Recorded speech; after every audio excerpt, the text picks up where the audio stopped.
Do you need some help creating some ruffles or gathers in your next project? In this quick tutorial, I'll walk you through 6 different techniques that you can use.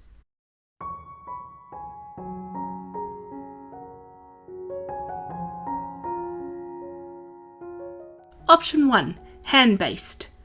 This is probably the most historically accurate version of gathering on our list today, and the most basic. You don't even need a sewing machine. Simply grab your fabric and your needle and thread with a knot in the end, and sew an even running stitch through one edge of the fabric.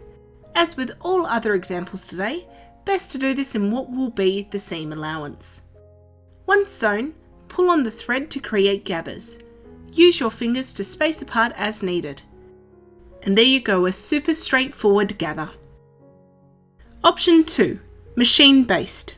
Firstly, set your machine to the longest stitch length that it has and feel free to loosen the tension. Then go ahead and sew a long line within the seam allowance. This is very handy when you have a very long piece of fabric and you want tight, even gathers. And if you want to be doubly safe, in case the first thread snaps when you're pulling on it, sew a second line directly down from the first line. Once sewn, very gently begin pulling on the top thread only. Don't grab the bobbin thread.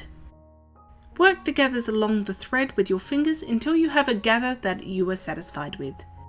This finish looks very precise. Option 3. Gather as you sew.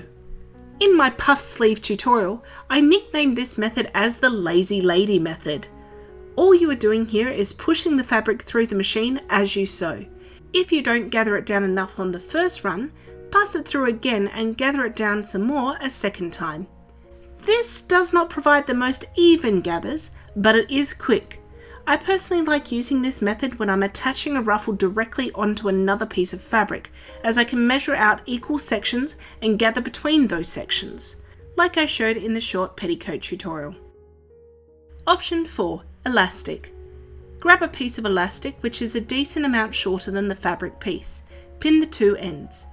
If this was a longer piece of fabric and elastic, you may also need to place equal markers and pin those as well, such as a halfway point between the ends. Then start the stitch off on the sewing machine.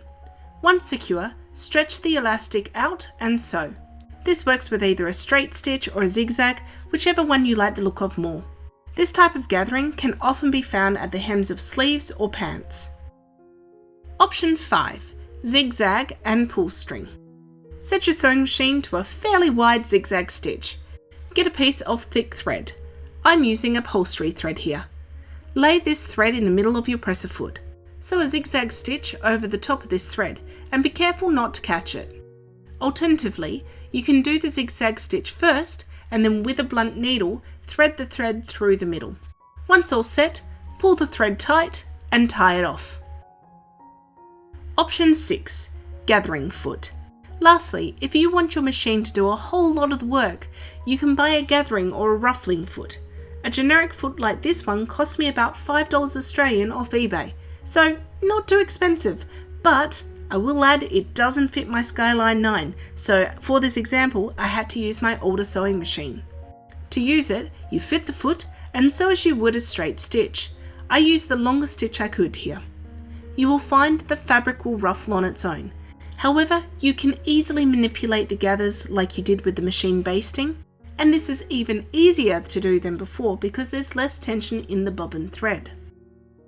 And there you go, 6 different techniques for you to try out in your next project, whether it be a skirt, a petticoat, sleeves, a hooded cape, whatever it is that you're creating. Leave me a comment of what it is, and most importantly, happy sewing.